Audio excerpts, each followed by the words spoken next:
পৃথিবীর নানা প্রান্তে ছড়িয়ে আছে এমন কিছু স্থান যেগুলো রহস্য আজও মানুষের কল্পনা ও কৌতূহলের কেন্দ্রবিন্দু।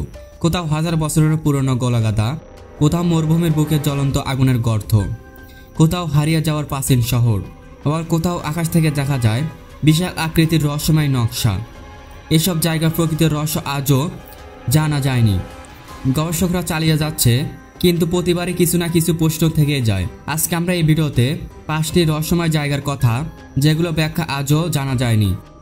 এটা বলা হয় নরকের দরজা। তুর্কমেনিস্তানের দারবাজা নামের একটি এলাকা রয়েছে, বিশাল এক গর্ত। সেই গর্তে দিনরাত জ্বলছে আগুন।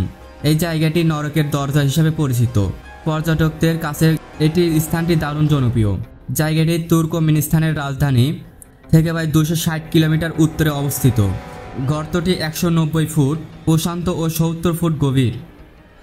এটি মূলত একটি প্রাকৃতিক গ্যাস ক্ষেত্র। 1971 সালে এটি ধসে পড়ে তৈরি হয় এক বিশাল গর্ত। এটাকে বলা হয় মোয়াই মূর্তি। চিলির ইস্টার দ্বীপে এগুলো নির্মাণ ও পরিবহনের ইতিহাস নিয়ে রয়েছে টের রহস্য। এটা শিলার তৈরি এবং বিশাল আকৃতির মূর্তিগুলোকে রাফা নুই জনগোষ্ঠীর পূর্বপুরুষদের প্রকৃতি হিসাবে ধারণ করা হয়। তবে দ্বীপ জুড়ে এত বড় মূর্তিগুলো কীভাবে এক জায়গা থেকে আরেক জায়গায় নেওয়া হয়েছিল তা নিয়ে এখনও সন্দেহ হয়। এই মূর্তিগুলো সাংস্কৃতিক গুরুত্বপূর্ণ ও রূপা নুই সমাজে তাদের ভূমিকা নিয়েও